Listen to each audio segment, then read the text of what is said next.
Memphis, Tennessee, there is no way you can leave this city without visiting Motel Lorraine, where Martin Luther King Jr. was assassinated on 4th of April, 1968. He was shot and killed on the balcony of the Lorraine Motel.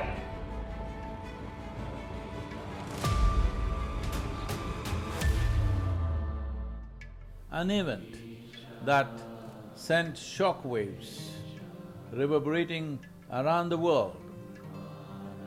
A Baptist minister and founder of Southern Christian Leadership Conference, Dr. King had led the civil rights movement since mid-50s, using a combination of impassioned speeches and non-violent protests to fight segregation and achieve significant civil rights for African American people.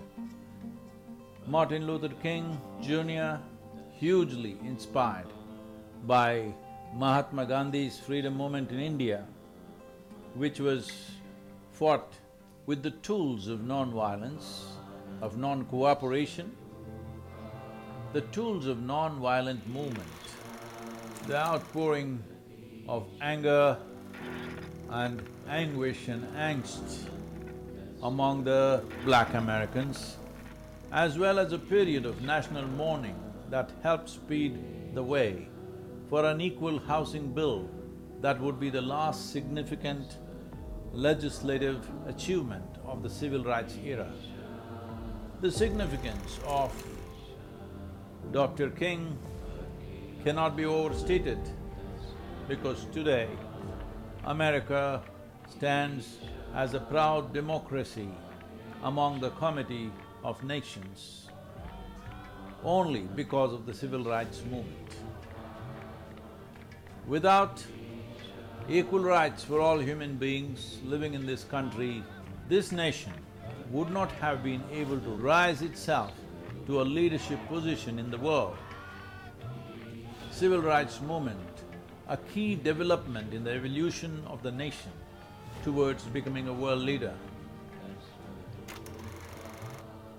Dr. King, Martin Luther King, of the many things that he was, the most important thing is his commitment to the people. And when he saw that many black Americans were getting impatient and angry with him because they wanted to take to more confrontational mode of protests, like violent protests or armed conflict. But the wisdom behind Dr. King's non-violence is very important, as it was with Mahatma Gandhi. It is not that Mahatma Gandhi would not have chosen some other form of doing or some other form of conducting the freedom movement if he saw that possibility. He knew the forces of oppression held such power in terms of armament, how they were armed and how they were organized, that if you went for armed conflict, there would be a slaughter and innocent people would die. And once you stand up with a gun, the other person gets all the rights to commit atrocities upon you because now you're carrying a gun.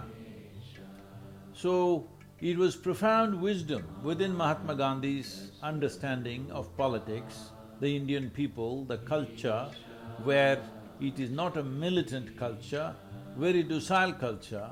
He saw that non-violence could become a tremendous weapon in the armory of freedom struggle.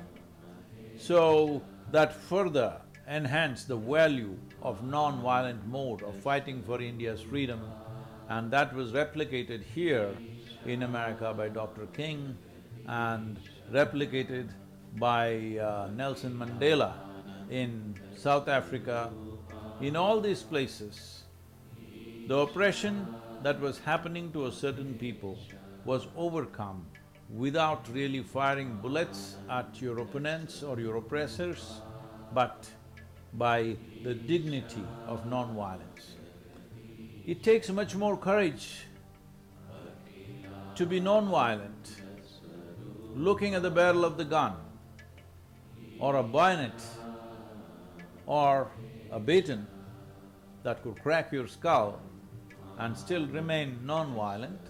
It needs lot more courage, lot more commitment, lot more strength of heart for a human being to stay non-violent when there is widespread oppression around you.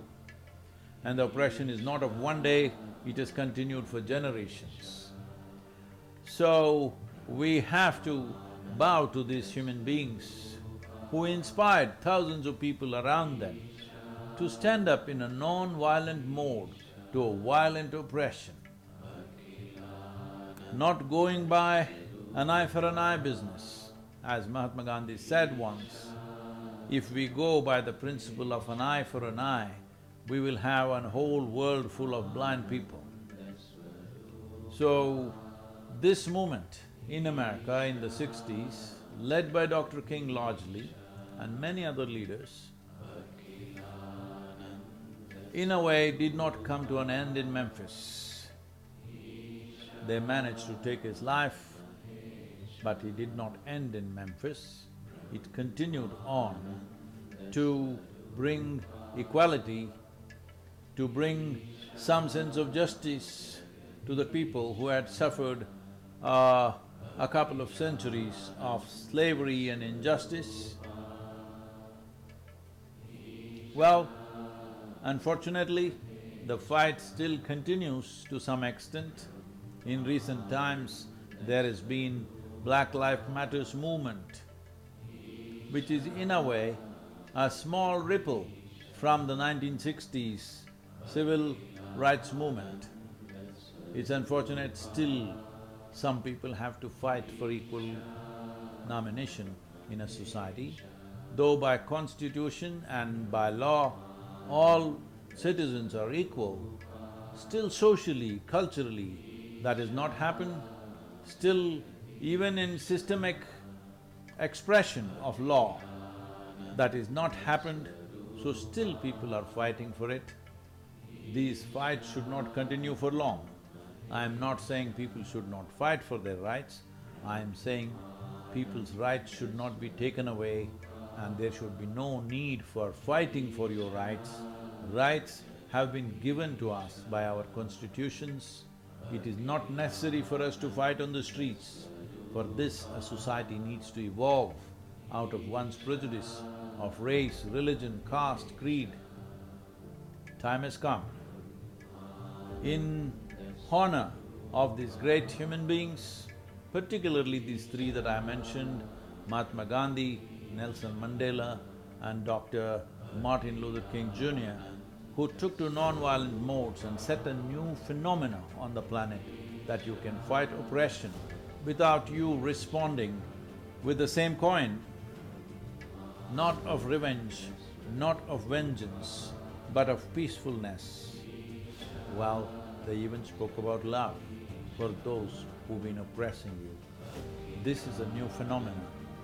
This is the way forward for all democratic societies, that in case in our societies it so happens there is oppression, certain class of people, based on whatever discriminations that we have invented in our minds, if it happens, there is a way to fight without fighting, to fight without spilling blood on the street, to fight without taking other people's lives. There is a way to fight in a democratic society.